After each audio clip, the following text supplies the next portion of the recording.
I was 9 years old when this happened. For whatever reason, I was home alone one night, so I was playing video games upstairs in my room. I wasn't allowed to answer the door to anyone when I was home alone. Whenever I was left alone, it wasn't for long. My mom would just be out grocery shopping or something like that. I was playing Metroid Prime on my GameCube. I used to be obsessed with that game. I heard the house phone downstairs start to ring. My mom always told me to pick up the phone if it rang, in case it was her calling. So I hurried downstairs, and by maybe the fourth ring, I picked up. The caller ID was from my mom's cell phone. She said, "Sweetie, can you come outside and help with the groceries?" I replied, "Mom?" She said back, "Yes." I felt like something sounded off with her voice. You obviously know your own mom's voice, and so even at such a young age, when I was questioning why it didn't sound like her, I said, "Why do you sound like that?" She replied, "Like what, sweetie?" And I hung up. My mom would never use the word sweetie like that, especially twice in a matter of seconds. The phone rang again, and my mom's number came up on the caller ID again. I ignored it. For some reason, my heart was racing. I was nervous. I sat in the kitchen, waiting to see if the phone would ring a third time, and it did. It took a couple minutes before the third ringing, but when I checked the caller ID, this time it was a different number. I picked up, and a man's voice on the other end said, "Hey James, I know this is gonna sound weird, but it's your dad. I'm outside." All I could mutter out was a weak, "What?" The man said, "I'm outside. I have a lot to explain." I hung up right then and there. My suspicion was in fact true, that the first voice I heard was not my mom's. The phone rang again, and then again after that. I ignored it each time. I couldn't even call my mom because someone clearly had her phone.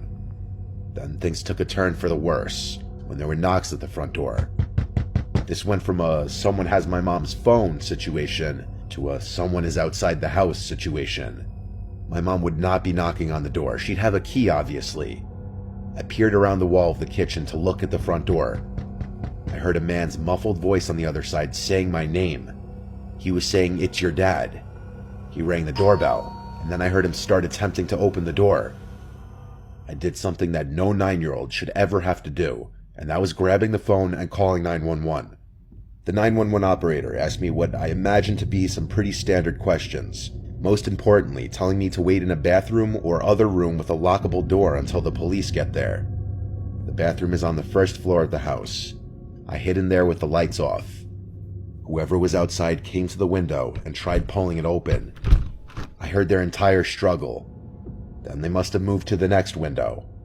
I think they tried every window and door in the house. If anything were to have been unlocked, this story would have had a very different outcome. They must have given up at some point before the police arrived.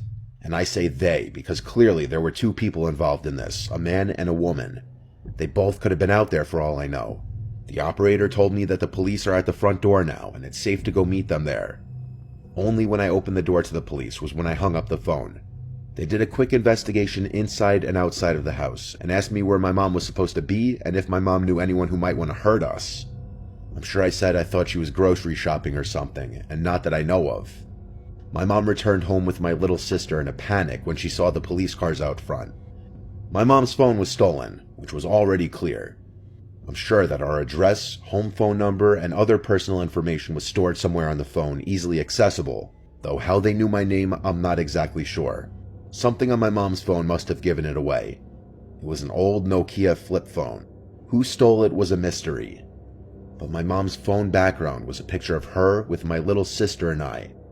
This could have been an indication to some disgusting, creepy couple out there that the owner of this phone was a single mom with 2 young kids, and they tried to use that as a way of tricking me into leaving the house, which is absolutely disgusting and horrific.